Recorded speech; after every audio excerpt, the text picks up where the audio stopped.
नमस्ते, प्रणाम। मैं हूं अजितेश प्रमोद मिश्रा और लेकर आया हूं जनहित टाइम्स का खास show news knowledge with Ajitesh. 9 दिसंबर 1971 को एक फिल्म आई, हरे कृष्णा हरे राम। भगवान के नाम पर बनने वाली यह फिल्म अगर आपको याद नहीं आ रही है तो आपको कुछ और याद दिलाता हूं। इसमें गाना था, दम मारो दम मिट जाए गम, बोलो सुबह शाम हरे कृष्णा हरे राम। इस गाने में लोग चिलम के साथ गांजा फूंक रहे हैं। हालांकि गाने में लोकेशन बाहर की थी,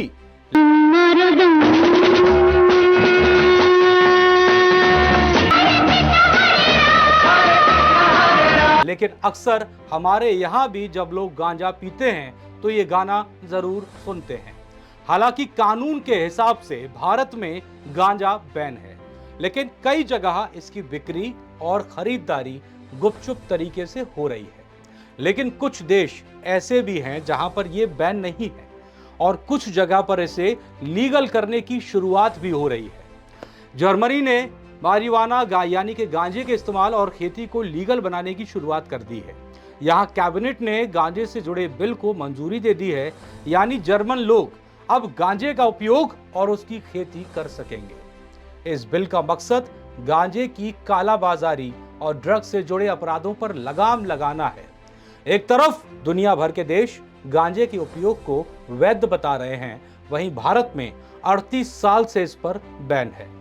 ऐसे में बड़ा सवाल यह है कि जब पश्चिमी देश इसे वैध बना रहे हैं तो भारत में यह गैर कानूनी क्यों है। न्यूज नॉलेज विद अजितेश में आज आपको बताऊंगा कि गांजे को वैध बनाने के लिए जर्मन सरकार कौन सा बिल लेकर आई है।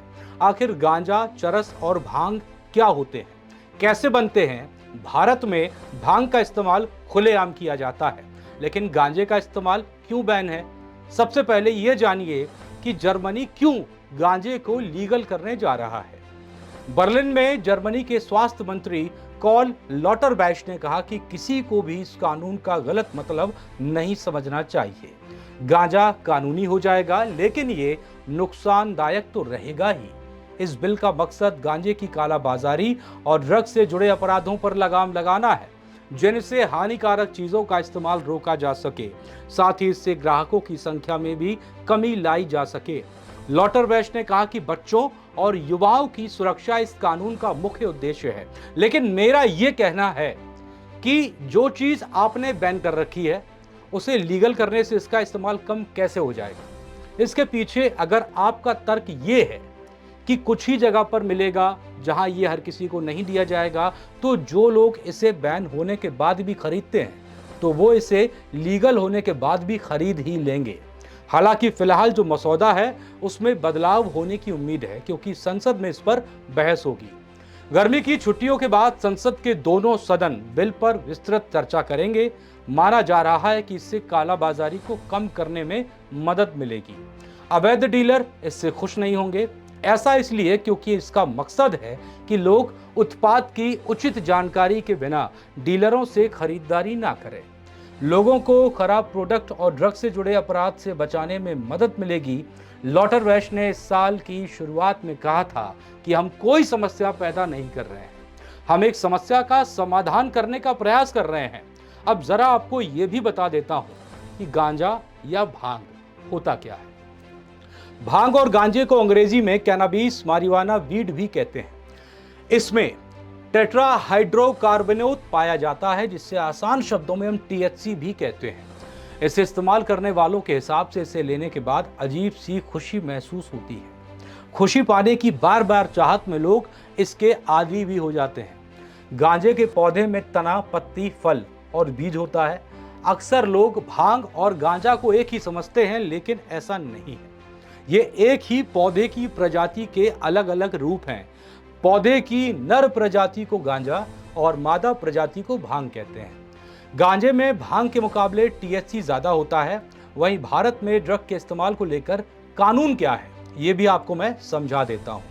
भारत में पहले गांजे का इस्तेमाल भी खुले तौर पर किया जा सकता था, लेकिन 1985 के बाद इस पर रोक लगा दी गई। सरकार ने 1985 में नारकोटिक ड्रग और साइकोट्रोपिक सब्सटेंस एक्ट पास किया, जिसे एनडीपीएस कहते हैं। इसके तहत नारकोटिक और साइकोट्रोपिक पदार्थ के प्रोडक्शन या खेती, सेल, खरीद, ट्रांसपोर्ट, स्टोर और कंजप्शन को बैन किया गया।